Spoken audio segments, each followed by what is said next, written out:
You're listening to the Comic Crusaders Podcast. I am your host, Al Mega, CEO of Comic Crusaders and Undercover Capes. In this show, I'm sitting down with creators from all walks of life to talk about inspiration, process, the lessons they've learned, and a whole lot more.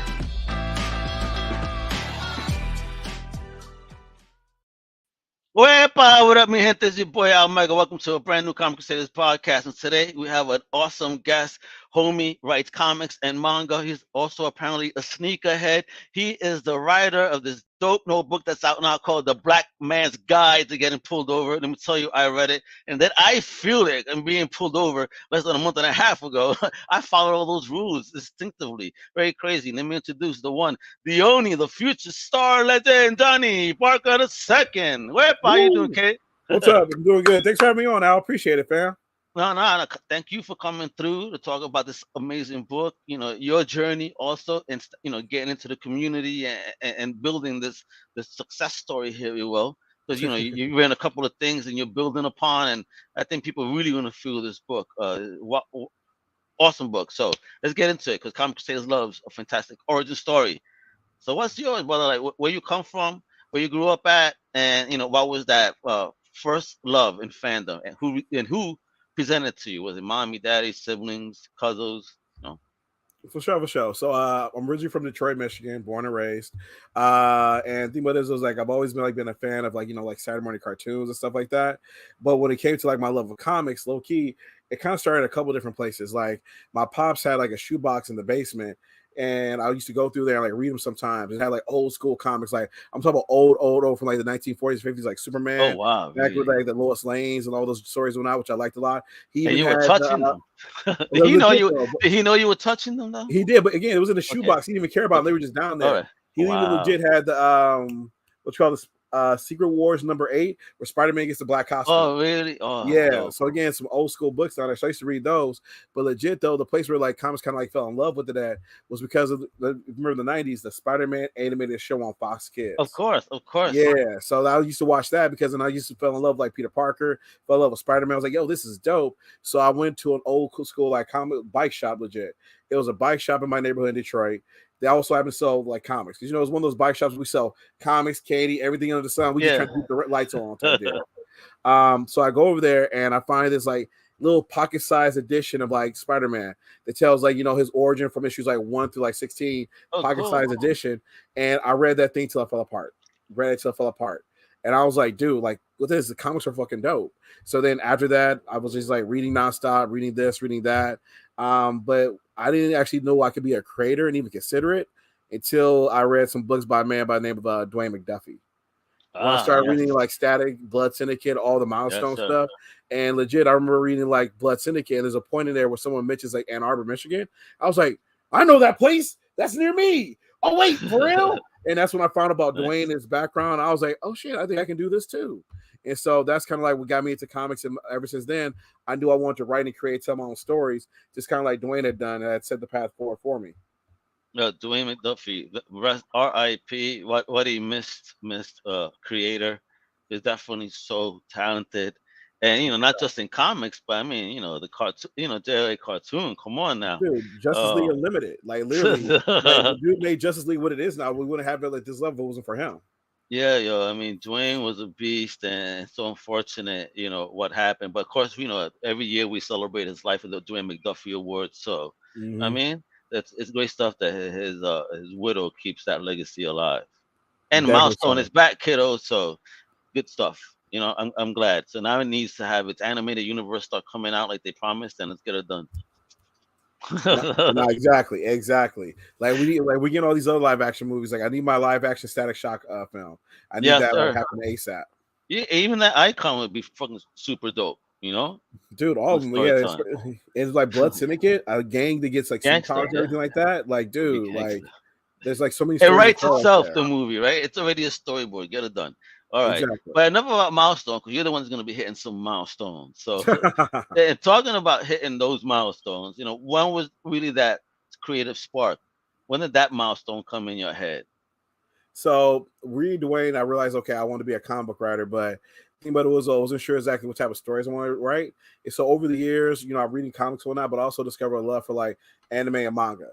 And so I think about this though because of a little cartoon called Dragon Ball Z. Like I used to watch it like every Sunday morning in Detroit, religiously watching all the time, watching that original Vegeta saga, the Saiyan saga, and everything like that. And that's why I love for like anime and manga in me. So I started reading those stories as well. So from Ronin Kenshin to Naruto to One Piece, like all that stuff. And so I'm reading all these different things. And then like later on, after I graduated college, went to University of Michigan. Again, I know I want to write, but I don't know exactly how to do it, but I know where I need to be at. So I move out to LA. So I moved out to LA. I started going to this comic book shop called the Comic Bug here in LA. Super dope shop, highly recommended. Everybody goes by there. Amazing people at the Comic Bug. Shout out. And they do these creator meetups sometimes. So they used to do this thing called 24-hour comic day, where people will show up, make a comic book in 24 hours. And so again, I want to make stories about it. I don't know how. So I go there and I'm sitting in there and I meet this artist and I'm like, yo, what's going on? What you working on? We start talking, everything like that. And then like later on, we start cracking jokes about stuff. And I was like, yo, what if the Hulk was black? Like if he was black, his name would be Black Fist, and he'd be like, "I don't get mean till I get my green." I was like, "Oh shit!" And then we'll be like, "Well, Rick Jones would be Mexican, and that would be hilarious." And so from there, I was like, "Yeah, we'll be called probably like Black Fist and Brown Hand," and we're just cracking all these jokes, and everything like that. And the dude at the time was like, "Yo, if you write that, I will draw it," and I was like, "Done." 2 days later, I gave him a script. And like I made my first comic book, Black Fist and Brown Hand, a black and brown exploitation comedy. Super funny stuff available on my website if anybody wants to check it out. It's super hilarious. And then after that, it just kind of kept rolling. And I kind of realized there that my voice is like being influenced by these different things, but what always comes back to is like diverse storytelling. Like I love featuring stories of black and brown folks and people of other colors. And I like stories that kind of like real to us and talk about the stuff that we go through. So even Black vs. Brown Hand, it's a comedy, but it's a comedy where we make fun of stereotypes. And I'll touch on different issues right there, from racism to classism to like food deserts in the hood to like, immigration issues and things like that.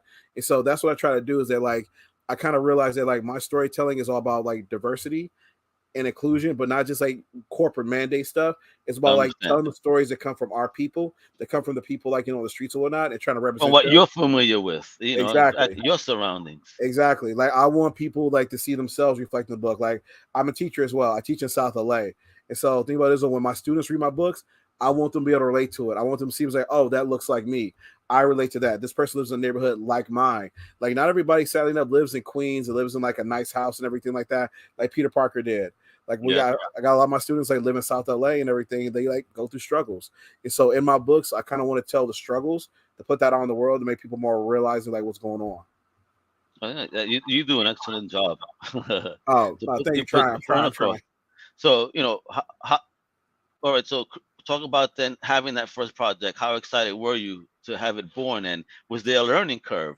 Because you sound like you just dove in. I knew how to do it from the get, or was it something that you had to learn, or was there a learning curve? How did your artists feel? How was that relationship like? Because again, this is your first project.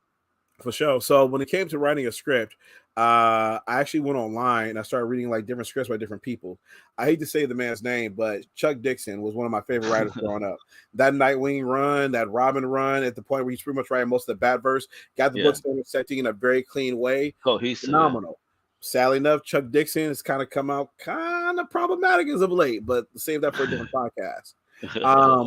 But the thing about it is that he gave great advice on how to approach comic book writing. Like he gave this whole cool formula where it's like, if you have a 24-page book, he's like, you dedicate 18 pages to the story you're telling. You dedicate another 4 pages to the story that's coming up.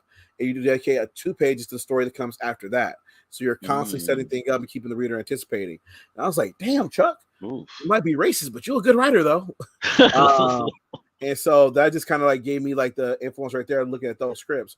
And then again, reading a bunch of like different, and it was always cool too, is like a lot of comic books, like Fables, some other things. They used to do this thing where some of the trades, they would put the scripts in the back. And so you can look at those scripts and kind of learn from there. So looking online and looking at those, that's why I learned how to like write and format a script. Nice. And then after that, it was just like kind of trial and error.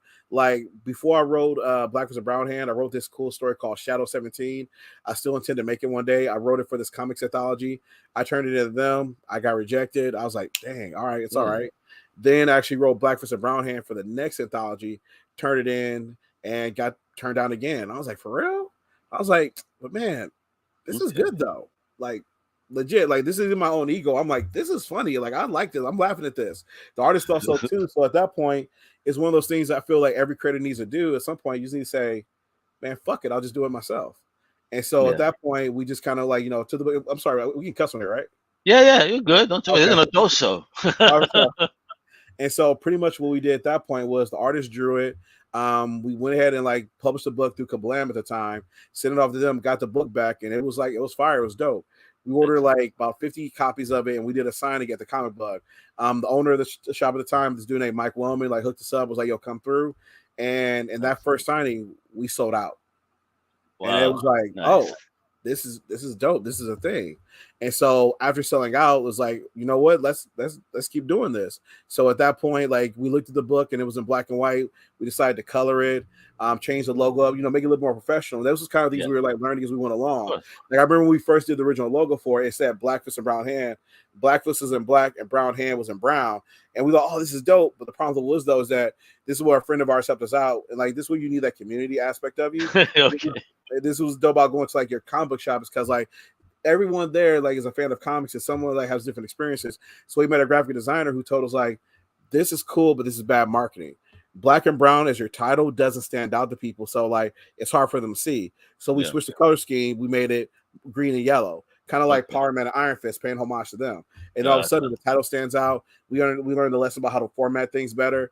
We color the book. We go and fix the lettering, and we like take some look some notes on that and everything like that. And so then we put the book out again in color and everything like that. And we start going to shows, and people are buying the book and they're resonating with it. Excellent. So it was a dope experience. And so wait, so you're going to the shows with your own booth? Yep. So we applied for Artist Alley. Nice. And I believe the first show we did, because at first I was just doing signings. So I did signings at the comic book. I did signing at Meltdown Comics here in LA, rest in peace, an amazing comic shop, and some other places. But then the first show we did where we presented the book out to the public, I believe was WonderCon. So WonderCon was our first table. We applied, we got in, went there, sold the book. And what's kind of dope is that the book was short. It was like just a single issue, 22 pages. But what's dope is people would buy the book, and then like we buy it on a Friday, and what would be dope is people would come back on Saturday and be like, "Yo, I read it and that shit was hilarious." And I was like, "Oh, dope, thank you." Nice. It's a vibe, and like sometimes you just need that for your own confidence as a creator. And so after that, I was like, "Okay, you know what? Let's keep this Blackfist and Brown Hand thing going." So we did Blackfist and Brown Hand 2, Secret of the Horchata, which is a dope book. The premise of the book is the Horchata Corporation is coming out with a new flavor of horchata. They think will finally bring the races together. It's called Great Horchata, but the villain in this issue, named Carl McJack, doesn't want to come out. So he's trying to stop it from coming out. And it's like this whole thing, like classic riff on like Popeye and stuff like this. But the book's all about like food deserts and like the bad food that we put into the hood and everything. So, but you like horchata? How you find out about horchata? Oh, I live in LA, sir. I live in LA. What are you talking about? I live in a black and brown building. Like, come on, like horchata. That's a rare basis. I eat pupusas, tamales on a regular day. Ooh, man, pupusas slamming, son. Oh my God, people look it up. You don't know what you're missing. Yo, pupusas are fire. Get some if you ain't got some. Dope as hell. And so like I'm putting out the books and everything like that. But the problem that I'm running into is that with Blackfist and Brown Hand, I go to publishers with it. I'm like, yo, check out this book. I'm doing this. Do y'all want to publish it? And they kept saying, sadly, no. It was just honestly just too controversial for them. It was in that, Adult Swim type of humor, things they would do like in the Boondocks, like, series and everything like that. And while we didn't have any cuss or anything like that, they just felt really uncomfortable about the way we like kind of address like stereotypes and the way we were like telling the story. And so because of that, like, we had to kind of like pull back. And I did anyway. I'd be like, all right, so if I can't get published with this book, what else can I do? And so that's when I started like looking at other like different forms of storytelling and started working on other things. So going back to my anime and manga roots, I actually put out this book that's over here called Broken. It's inspired by my love of anime and video games. It tells the story of this video game princess Erin, who's lost every single battle she's been in until she meets this new player named Patrick, and then they make a pinky promise to go out and be the very best in the world. So I do that book, and what was dope is when I did at the time, I made this like 5 years ago. I wanted to make an anime or manga that had a bunch of people of color in it. So I didn't want to be like, you look at this and it was like, oh, okay, these are just like all like light-skinned folks type deal. These are all white folks. It's like, no, like I want to put in like black people, brown people, Asian people, like Japanese heritage, and have them all collaborate together. Because when I think about anime and manga, those are all the people who are reading. It's a diverse community. If anybody ever has been to like Anime Expo or anything like that, you go there, it's like it's a rainbow coalition of people who are all together who celebrate the love for this thing. So I'm Correct. like, the stories themselves need to reflect that as well. So I'm Broken. I'm putting in all these different races of people who are all together. And when I put that book out, I found success. I thought it was dope. Wow. Like people liked it. It sold out. And then I actually used that book to get the Comic Con at table there for the first time. And then I Hey, started how doing was that other for more you? shows. Was It that your was first Comic Con period? so that was I take Broken. I put it out there. I submit that to Small Press for San Diego. And for anybody who doesn't know, in order to get a Small Press, you have to have a book, and the book has to be current to that year. So if you're trying to apply for Small Press 2023, you'd have a book that's current for Small Press 2022. So I put out Broken. I send them a sample. They read it. They like it. They're like, "Yo, come through." I pay the table fees, and I go to Comic Con for the very first time, and it Wow. was an amazing, exhausting experience. What year Um, was that? I believe it was 2017. Okay. That was my first time tabling there, and it was dope because I'm a Small Press. I actually requested to be by the Charlie Brown booth. I'm not sure if you know where that's at, the Peanuts booth, because I'm a big fan of Charles Schultz, and I Okay. kind of know that's like in the middle of the show. So I requested to be kind of put near there, and they do. They put me there, Nice. and I do well. Like it was a really dope show. Like people come through. I was still selling Blackface and Brown Hand. People are loving that book. They're buying Broken, and they're like loving the stories that I'm telling. And it was a vibe, and it was really cool, and it's really encouraging. I will say Excellent. though that anybody who hasn't ever done it before, if you're thinking about doing it, tabling at Comic Con is a job. Like it's Yes, 5 it is. days of you were there behind the table, consistently selling your book, pitching it, talking to people from 10 in the morning to like 7, and you are exhausted. But it's also like really What about the invigorating. after parties? Because when you're there, other people start asking you, "And what are you doing?" It's true. It's true. So So it goes actually beyond that, in the person on your level of creation, because now you got to politic about your book to other people to hopefully spread further word, within the community itself. exactly. So at this point, I was going out to because that's kind of the rumor they put out there. They're like, well, if you want to make, you got to go to the parties. You got to go to the Boom Party, which is usually at the Hilton Hotel on Thursday night. Then you might hit up like the Hyatt bar where everybody goes to drink afterwards and everything like that. Yeah, And man. so I was doing that. And what's cool is though, is as I was doing this, I was like kind of like you said, like steadily building my tribe. I was meeting new people, other writers, other artists. People were trying to put their books out there, and it was kind of cool because it's kind of like we became a collective of people who like support each other. And so this is why I make some of like the close friends I have in comics. One homie of mine, his name is James Wright. He does this book called Nutmeg, and he actually works in video games. Okay, Now I that know he's working Nutmeg. on. Yes. Yeah, super dope book put out by Action Lab and whatnot. Yes. I met my good friend Nick Marino. He's an awesome creator. He did this book called Holy Fuck. Yeah. Really Nick, dope also person. Action Lab. Yep. Yep, really good book. His wife Rosie Marks, his partner, she's a comics journalist as well as comic creator as well. And so I get to meet like all these dope people. My circle is building more and more and more, Wonderful. and it's just dope because we're all kind of like in it together. It's like as we go about, it's like giving each other advice. When I need a question to run about like going and pitching to somebody or doing something, I'm able to call Nick on the phone, get his advice really quickly. James, I might send him a script like, "Yo, can you read this over for me?" So it's really important. My advice to being anybody out there is that you got to build up your community. You got to have that tribe around you, people who got your back, because they're going to help you get to that next level. And so I do Comic Con, it was a really dope experience. But actually, the thing that kind of helps me out the most is doing out of state shows. So Okay. once I get a few books under my belt, I got Life is a Brown Hand, I got Broken. I signed up to do this book show called Rose City Comic Con over in Portland. I actually just did it this year, but I actually just got back from there this past weekend.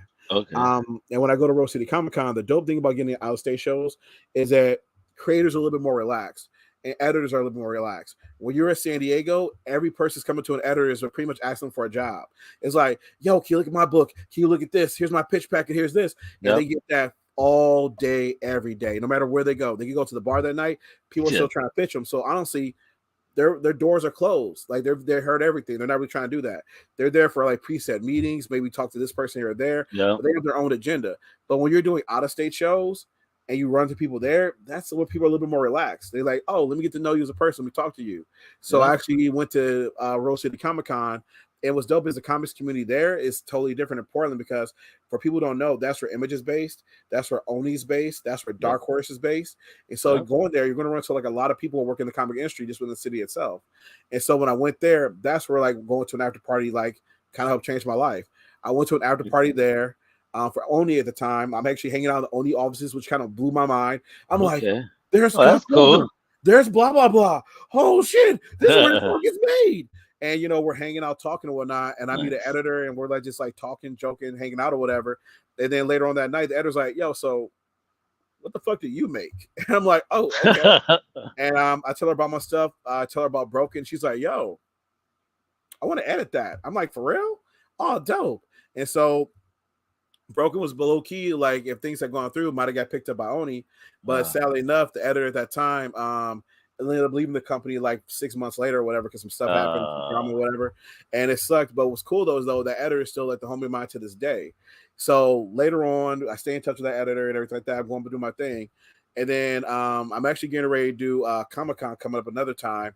And for the following, I believe it's 2018. And as it rolls up, I actually went out and bought a new car. Okay. So I went out and bought like my first newish car and everything like that. And I was really excited. And I was excited, like, oh, this is dope. I got a whip. This is gonna be cool. And I just remember, like in that first month, I got pulled over like 8 different times. Just having this car. Like the night I bought the car home. Like what car you got? It's not even that good a car. It was a Ford 500. It was a Ford 500. A Ford 500. They legit discontinued the car. Like legit, they made it for 3 years and stopped making it. This kept getting me pulled over. They were like, "Yeah, you still can't afford it. Pull over." Wow. And so I got pulled over like 8 times the first 2 months, and it was just like. I was just angry, dude. Like I legit, honestly, I was angry. I was frustrated because I just kept getting pulled over the same thing. You know, my whole life I experienced like, driving while black, DWB, it happens, but it happened so frequently. I was just like, no, this is some bullshit. This is fucked up. And something needs to be done about this. So I remember I just sat down and I was just like really upset. And I just like, was like, I need to tell a story about this. I need to like, just write this down and get it out. I need to let this shit out right now. Exactly. So I sat down and started writing The Black Man's Guide to Getting Pulled Over. And when I first did it, it was honestly kind of like a form of therapy in a way. You mean this book? That book right there. That book right there. Yep. That awesome book right there. That awesome book right there. Available now for Microcosm. But what I ended up doing is like I write the book and I put it out. At the time, I had to like met some people who did zines, and I was like, you know what? Let me just do this as a zine. So I actually hit this artist up on DeviantArt. Her name's Aisha Uden, super dope person. She's actually in Australia and everything like that. I hit her up, was like, yo. Would you mind? I see your commissions are open. Would you mind drawing this book for me?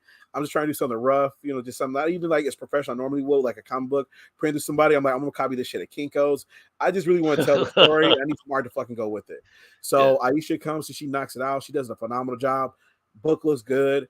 But again, it's zine, and Aisha's young. She had literally just like she was in art school at the time, maybe like her first year. So it's like a real rough looking book, but it gets a story out there. So I literally go to like Kinko's, I copy it, staple it together myself and everything like that. I go back to Comic-Con, I put it on my table, and people are vibing with it. They're buying it, and it's dope. And people are like, "Nah, this is good shit. This is important." You have any of those copies left? I do. I maybe locked away somewhere. Maybe locked away somewhere. And it's again, it doesn't even look like, exactly. It doesn't even look the same way it does now. Again, it was small and everything.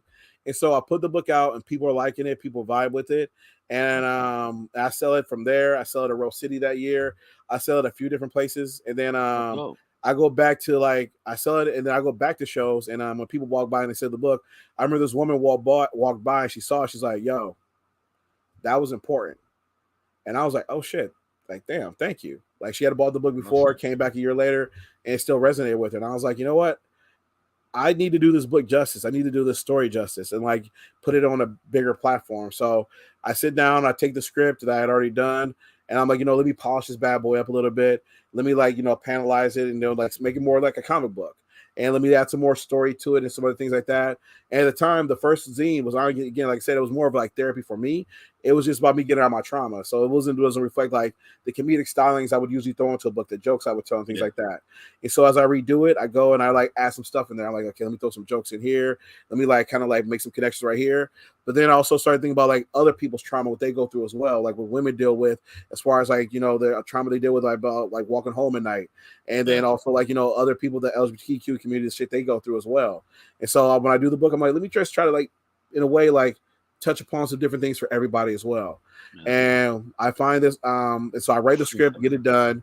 And then I'm looking for this artist to draw the book. At the time, I wrote this book right here. There's a poster for it, the original cover for The Black Man's Guide right there. Oh, that's it right there. Okay. Yeah. That's the original cover. It's the main character sitting in a chair, kind of like UEP Nguyen. It's the wicker chair and everything like that. And then all the police are pointing guns at him and everything. So yeah, so that's it right there. That's That's it pretty right there. cool, Yeah. man. And so Thank that's you. all your stuff right there. These are all my books. Yeah. Hey, And look at him showing it all. Like, yeah, you better. no, no, Yeah. no. It's just I ain't playing. That's inspiration though. That's exactly. beautiful. Like I looked at when you watch cribs and they go on crib people's houses, they hang up the platinum plaques. I was Yeah, like, man. fuck it, I made these books. Like, let me hang this up as a symbol of the shit that I've done. As you Um, should. As you should. Thank you. So at the time, I'd finished writing this book, and I'd be looking for artists. And actually, I just wrote this book right here called "Ewoks Are Better Than Hobbits." It's a parody comedy I put out. So it's like really fun, really funny. It's based upon my theory that when it took the Hobbits 5 years to do, Ewoks get done in 5 days because they're badasses like that. Oh man, you're gonna spark a war, bro. You should have saw it. I was just in Rose City right now, and Elijah Wood and Samwise were there signing. And so there are all these people dressed up as hobbits who are like walking by, they see the book, and they're like, for real? I'm like, for real. No, I'm fucking but they loved it though. They thought it was funny. They still like bought a support too, so that was cool. But yeah, so I'm looking for artists to actually draw Ewoks. And I found this homie in Brazil. His name's Felipe. And I look at his artwork. He drew this Ewok. And I was like, yo, would you be down to draw this book? He's like, nah, man, I'm too busy and blah, blah, blah. But I'm looking on Felipe's Instagram page. I see some fan art he had done of Atlanta and of Earn. I'm like, oh, shit, this looks fucking dope. I'm like, yo, dude, like, I love your Atlanta art. I think it's fucking dope. Like, you don't need to do Ewoks, but would you be interested in doing this book called The Black Man's Guide? He's like, he said, it sounds interesting. He's like, send me the script. And so I send him the script. He gets back to me a few days later. He's like, yo, I'm fucking down. I'm like, for real? I was like, all right, cool. That's what's up. And honestly, that makes me excited as a writer because it's like, he didn't do the job because I was paying him. He didn't do the job because I approached him with it. He read the script and was like, nah, this resonates with me. This is cool. And I was like, all right, let's go. So Felipe drew it, knocked it out. Then we got a colorist to come through and color it and everything like that. Then we came up with the new cover. Came with that cover for it and everything like that. And it came together well. And then I go and put the book out. I sell it for the first time, I believe, at Comic-Con of 2019, right before the pandemic. I go there with that and Ewoks, and they both sell out by Saturday. They don't even make it till Sunday. And I wish I could have passed by your booth. It was so big, and I had so many interviews. I went that year. Oh, for real? Oh, damn.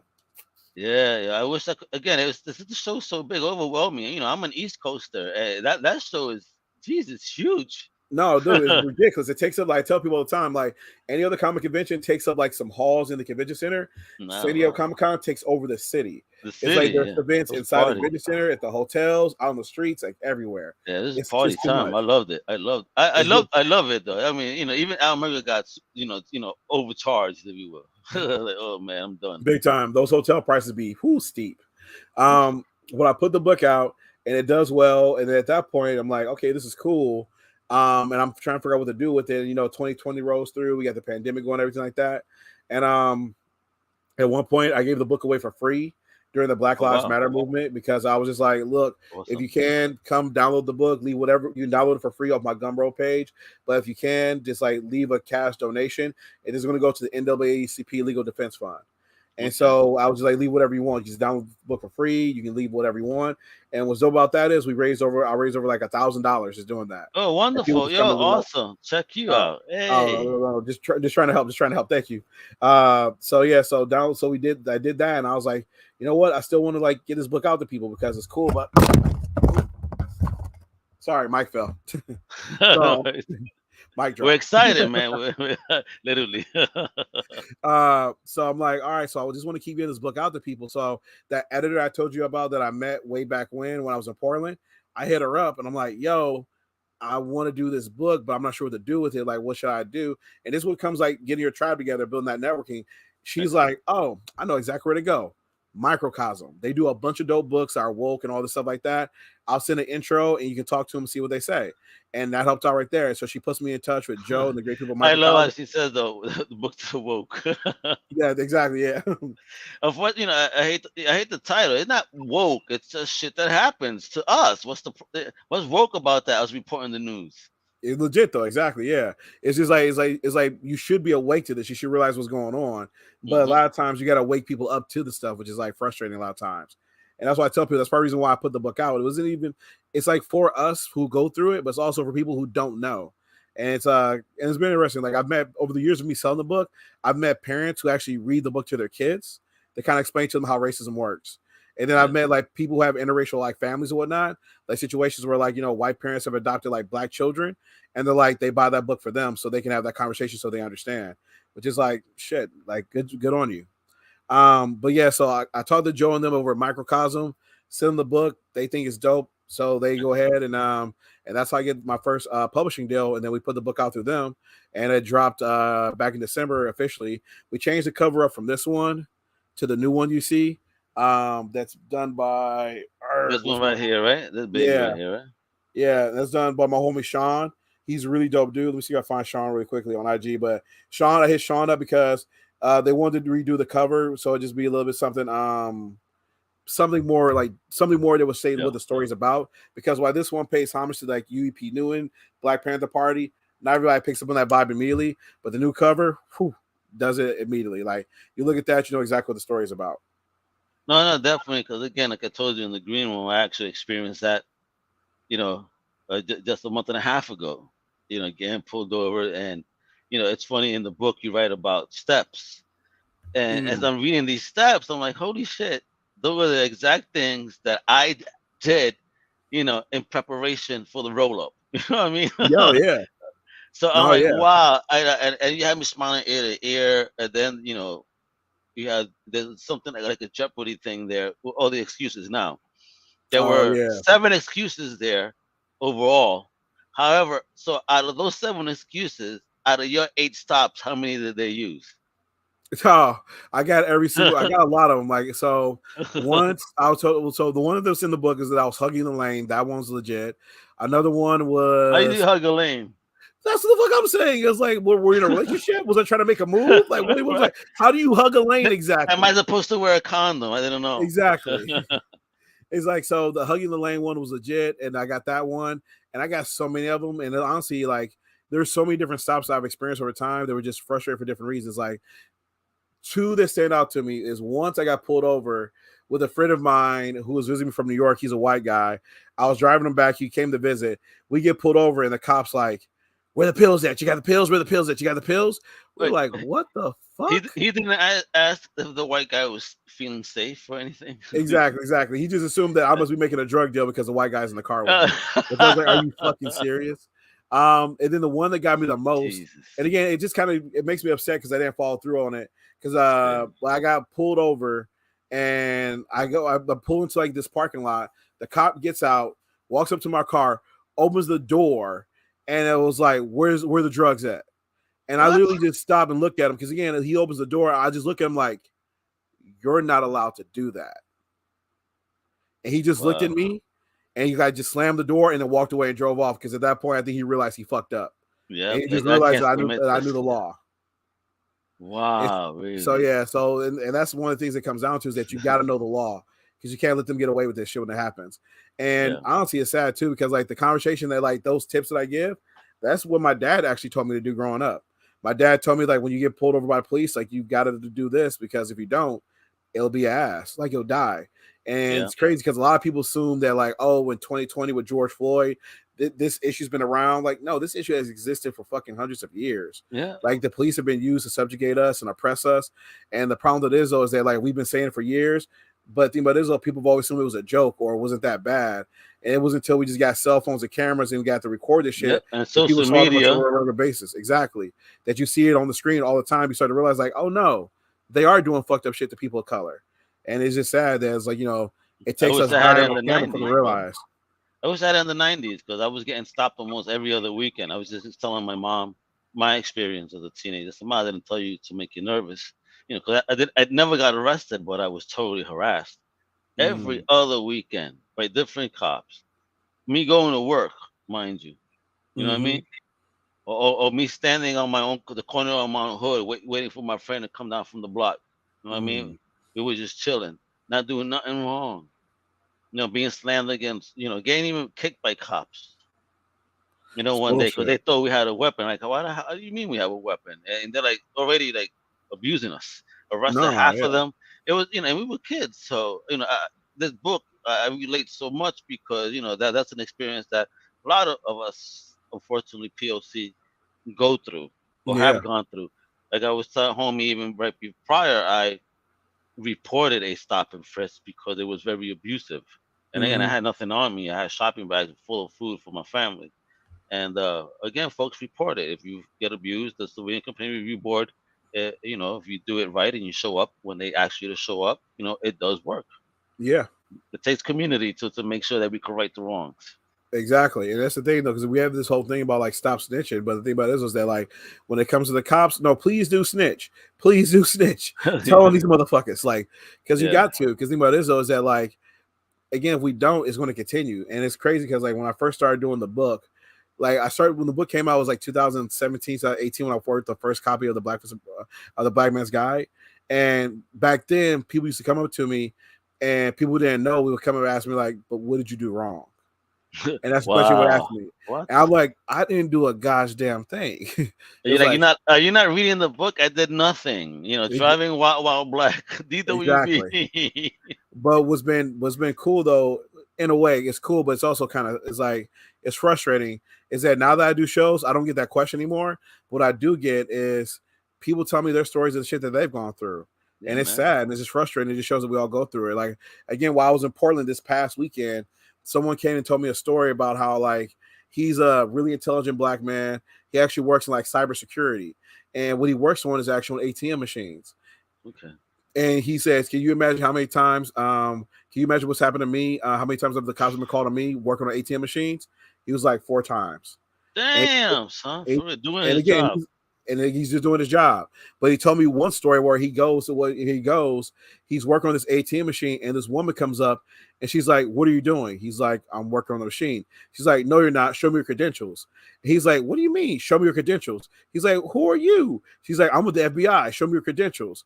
And so like he like takes out his badge or shows her the badge, cybersecurity, all the stuff like that. Yeah. And she's like, "No, you have to hand it to me." He's like, "What? I don't have to hand you anything." He's like, "Where's your badge at?" And she's like, "You don't need to see it." And at that point, he was like, "No, woman, get that fuck away from me." And again, this was a Karen and all this kind of stuff like Wow. that. So then she like legit starts putting her hands on him, starts trying to restrain this dude. And it's crazy and everything Oh. like that. I'm like, "Are you serious?" And so luckily, there was a sister who was like behind the way recording this whole interaction. Excellent. And she's telling her to get away from him. She's grabbing him, touching him, harassing him, everything like that. And so this is all the stuff this brother had to go through. And like, it's just sad, but this is kind of things that like, like because of like, all the things that get put out there in the news and media, these stereotypes, like everyone feels like, they looked at as like criminals instead of people. And so Yeah. like, it's reinforced like all this negative shit that's out there. But that's why we gotta like stand up and fight against it. And like when they do these things, we have to report it. You have to snitch on Yes. them. You have to put It them on works. social media. You have to put them on blast. So that way they stop doing this shit and stop being racist. Yeah, and it works, folks. I'm living proof of it. Living proof that complaints work. It may take time, Yeah. Yeah. but it works. Trust you me. I was happy to find out that those cops that did the last stop and frisk on me were removed from duties. So that was a win for us. That's what I'm saying. That the system does work, folks. Just be attentive to the information they send you. Be there when they need you to be there. If you really feel adamant about fighting back, that's all it is. If it was Yeah. really wrong, you know what I mean? Yeah. That's what Props it to you is. again. Props to you, Al, for reporting them. Like, props to you. Happy it went through. Happy got them dismissed. Yeah, but again, that's what I'm saying. People fight back. It does work. Not, homie. It's fantastic book available now, Yep. right? What's the website again? Shout it So out. Buddy. So you can go to the website JohnnyParkerCan'tLose.com. That'll take you Right on the link to there. where you can buy the book at, and you can find it there. You can also Why find can't Johnny Parker lose? can't lose. He believes in himself. You can also find it on my publisher's website, Microcosm. And then if you Great. throw that cover up one more time for me, the name of the artist who did that cover for me is my homie Sean Atkins. You can find him on Instagram at S Atkins 1202, S Atkins 1202. Sean's amazing. He's super dope peoples. And if you go on my IG page, you see me. I tap Felipe there, as well as the other people who help work on the book to help bring it to life as well.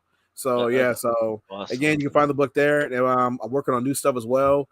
I'm actually working on a cookbook that'll be coming out soon. It's A really dope. cookbook. Oh, It's a you're a cookbook. chef, bro? What's going on here? It's a cookbook. It's a cookbook. I can't say what the premise is yet, NDAs and whatnot, but it's dope as hell.